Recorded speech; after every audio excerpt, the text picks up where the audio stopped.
முடவாட்டுக்கால் கிழங்கு, அதாவது கொல்லிமலையில் பாறையில் மரத்தில் தான் வந்து பார்த்திங்கன்னா ஒட்டுண்ணியாக வந்து ஒரு ஒட்டு தாவரம் போல் வளரக்கூடிய ஒரு முடவாட்டுக்கால் கிழங்கு, முடவன் ஆட்டுக்கால் கிழங்கு, சரி வாதவள்ளி கிழங்கு அப்படின்னு சொல்லி இதுக்கு நிறைய பெயர் இருக்குது. இந்த கிழங்கு பார்த்திங்கன்னா பாறையில் இருக்கக்கூடிய மக்னீசியம், கால்சியம், அந்த மாதிரி எனர்ஜி, அந்த தனிமங்கள் எல்லாம் உறிஞ்சி வளரக்கூடிய கிழங்கு.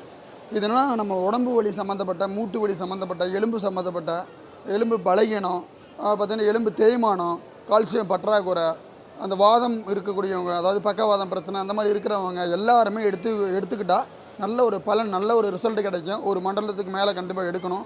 இது வந்து பார்த்திங்கன்னா உங்களுக்கு வந்து மூட்டு வலி சம்மந்தப்பட்ட எல்லா பிரச்சனையுமே, எலும்பு சம்மந்தப்பட்ட எல்லா பிரச்சனையுமே சரி பண்ணும். குழந்தைங்க முதல் எல்லோரும் பெரியவங்க வரைக்கும் எல்லாருமே எடுத்துக்கிட்டு இருக்கலாம். நம்ம சூப் செஞ்சு குடிக்கிற மாதிரி தான் எடுத்துக்கணும். அதை பார்த்திங்கன்னா உங்களுக்கு வந்து மிளகு சீரகம் அந்த மாதிரி அரைச்சி ஒரு சூப்பாகவே, ஒரு மூலிகை சூப் ரசம் மாதிரி வச்சு நம்ம சாப்பிட்டுக்கலாம், ரெகுலராக சாப்பிட்டுக்கலாம். இது தேவைப்படுது அப்படின்னா நீங்கள் என்னுடைய நம்பருக்கு தொடர்பு கொள்ளலாம்.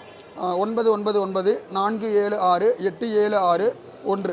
தேவைப்படுறவங்களுக்கு நம்ம வந்து வாட்ஸ்அப் பண்ணாங்க அப்படின்னா நம்ம கொரியர் மூலமாக அனுப்பிடுவோம்.